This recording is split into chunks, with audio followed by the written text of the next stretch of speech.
Hey everybody, how's it going?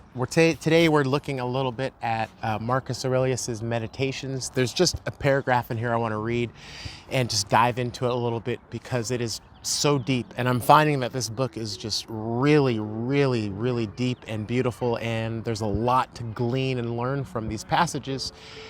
And it just gives some insight into a man that was alive, almost 2,000 years ago, and was way ahead of his time. So let's jump into it. The speed with which all of them vanish, the objects in the world, and the memory of them in time, and the real nature of the things our senses experience, especially those that entice us with pleasure or frighten us with pain or are loudly trumpeted by pride. To understand those things, how stupid, contemptible, grimy, decaying, and dead they are. That's what our intellectual powers are for. And to understand what those people really amount to whose opinions and voices constitute fame, celebrities.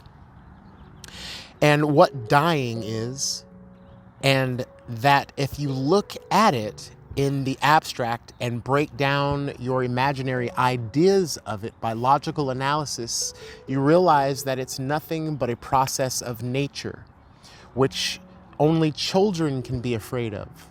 And not only the process of nature, but a necessary one.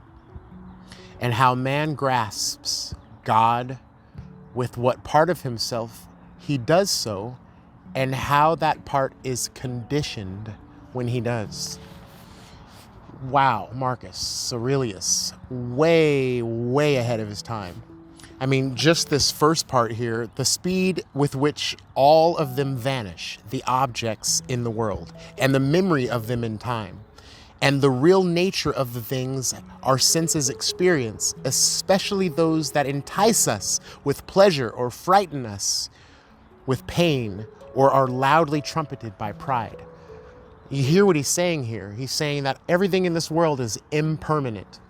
It's time-bound. Everything we experience, from our love life to our material possessions, to our awards and our accolades, all the things that we're proud of, all of it disappears with time. Everything is impermanent.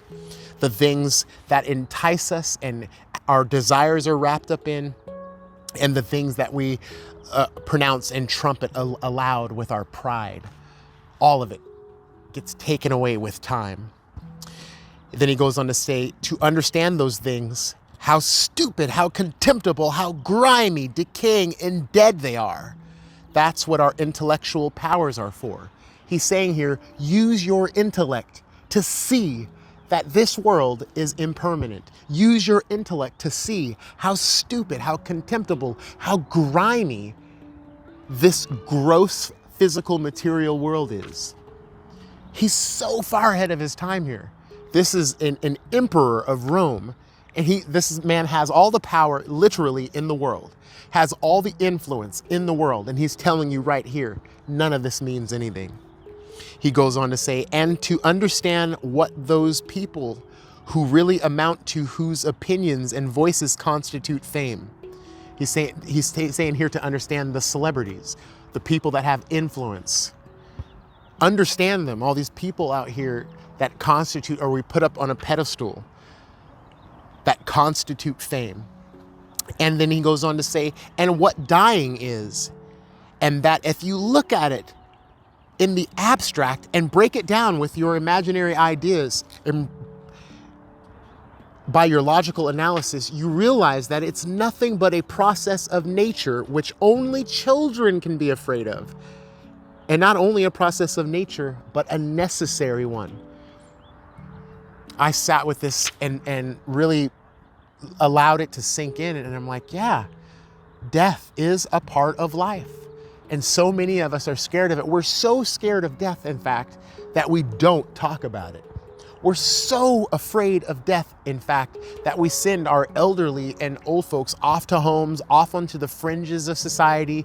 We don't we don't juice them for their wisdom that they have. We don't ask them to help guide us. We push the old people that are sick and lame and come in and aren't moving as fast as they used to and are wrinkly. We push them out of sight so that we don't have to think about our own demise, which is inevitable and which is just around the corner and which will be here in the blink of an eye.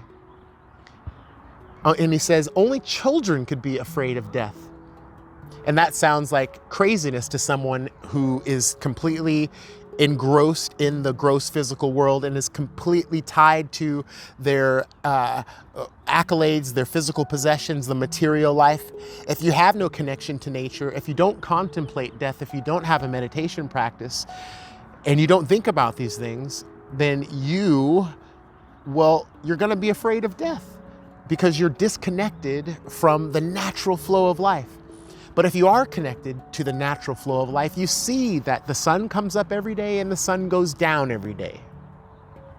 You see that fall comes, winter comes, spring comes, summertime comes, and it just keeps going around and round and round. And if you are connected to that intelligence, more specifically, if you are connected to that wisdom, then you would see that that wisdom applies to your life because you are a part of nature.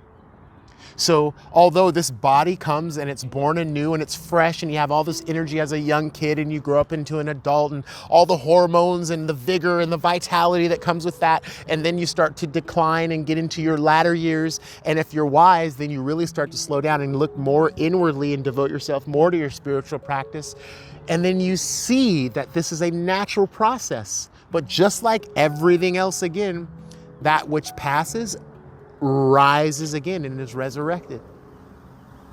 But the key to this life is to die, metaphorically speaking, to die to this world, to die and see, as Marcus says here, see the griminess, to see how contemptible, how decaying and dead this life is. Nothing here lasts. All of this disappears. So this is something to contemplate. This is something to meditate on in your own life. If we are just living our lives here thinking that we are somehow going to be the one that lives forever, or that we're going to just go away and fall asleep one day and not wake up, then you might be in for a rude awakening, because for someone who has seen both of his parents transition and die, leave their bodies in this past couple of years, death is not pretty, especially if you're not ready for it. Especially if you're not ready for it. So I would encourage you to really take your spiritual practice seriously, to really put it to the top of your priority list. Most people in this world, their number one priority is to find a husband or to find a wife or to get a girlfriend. That's just, you're so lost if that's your priority in life, because all that goes away. Who is it that brings the people into your life? Who is it that pumps your heart? What is that force, that power?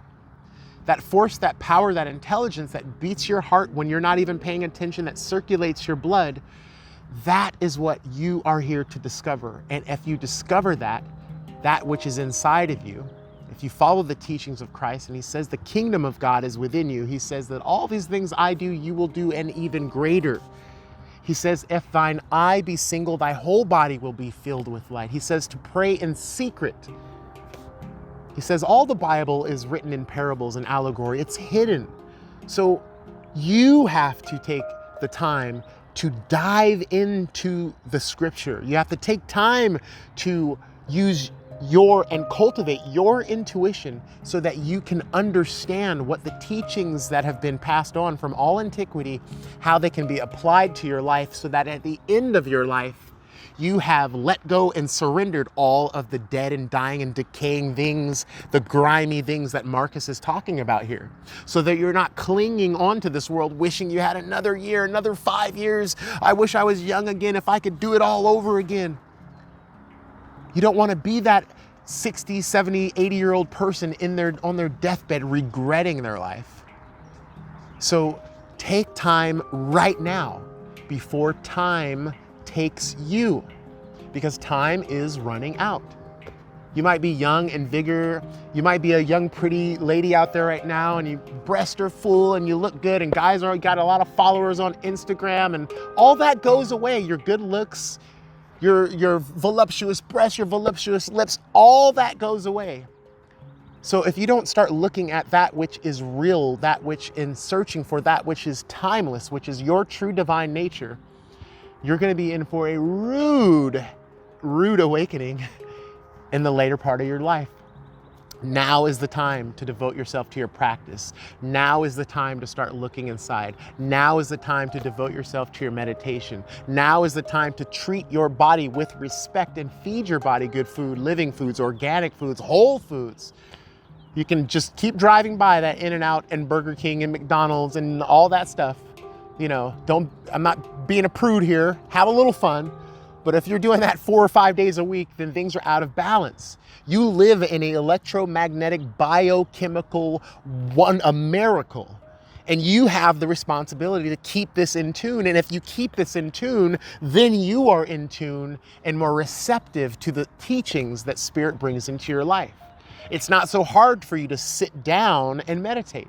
You don't have to go to the pharmacy and get the Adderall and the Percocet and the Xanax and all these pills that destroy your organs, destroy your brain, destroy your spiritual life. You don't become dependent on the pharmaceutical industry. Your kitchen becomes the pharmacy. You become your own doctor and you live in complete total balance with nature because you are a part of nature and you recognize that and affirm that through your practice. And your practice is the testament. Your practice is your testimony. And when you're living in that way, like I said before, and I'll say it again, you become the blessing in this world. You become the teaching through your life. So take time today. And may all beings everywhere take time for their meditation practice. May all beings everywhere treat one another with love and respect. And may all beings everywhere know that what they are seeking, what they're looking for is right beneath their nose. It's inside. Peace and blessings.